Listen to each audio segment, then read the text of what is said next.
ආයිබෝවන් සුබ දවසක් මේ සිළු දෙනාටම මම අලුතෙන්ම ඔයාලට හඳුන්වා දෙනවා ඇල්බර්ට් සොලියුෂන් මේ වීඩියෝ එකේ මේක ලං කරලා මම ඔයාලට පෙන්නන්න මේක එළවලු පළතුරු මල් සඳහා සුසුයි. ඒ කියන්නේ මේක පාවිච්චි කරේදී පළදාව කියන එක දියර පොහොර වශයෙන් ඉතා සාර්ථකව තියෙන දෙයක්. මේ භාවිතා කිරීම සඳහා උපදෙස් තියෙනවා එළවලු මල් පළතුරු ඇතුළු ශ්‍රේෂ්ඨ භෝගයන්ට ග්‍රෑම් 5ක තේ හැඳි ජලය ලීටරයක් සඳහා දිය කරන්න. මේ පාවිච්චි කරන ආකාරය මම ඔයාලට සම්පූර්ණ කියලා දෙන්න. ඒ සඳහා මේ වගේ කප් එකක් පාවිච්චි කරන්න පුළුවන්. මේකත් මේ ඒ කඩෙන්ම අපි ගත්ත තැනින් දුන්න මේ කප් එකක්. මේකට කප් එකේ එකක් තමයි පාවිච්චි කරන්න කියලා තියෙන්නේ.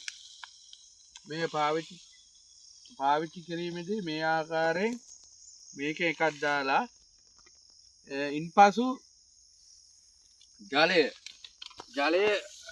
පාවිච්චි කරන්න ඕනේ. ජලයක් ඉසින යන්ත්‍රය සඳහා මේ වගේ දාපුවා මේක මේ සම්පූර්ණම පිරෙනකම්ම දාන්න පුළුවන්. ඒක මේක කඳ සඳහා තමයි කඳ කොළ වලට එහෙම දියර වශයෙන් තමයි පාවිච්චි කරන්න ඕනේ. මේ හොඳ දියර පෝරයක් වශයෙන් අපිට පාවිච්චි කරන්න පුළුවන්.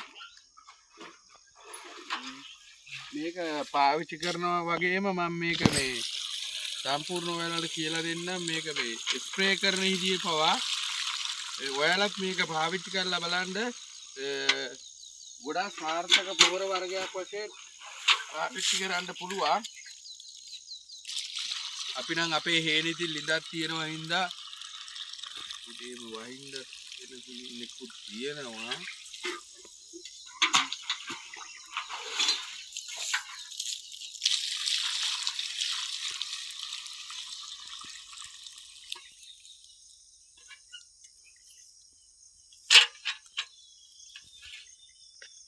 මේ කප් එක මේ ආකාරයෙන් හොඳට වහගෙන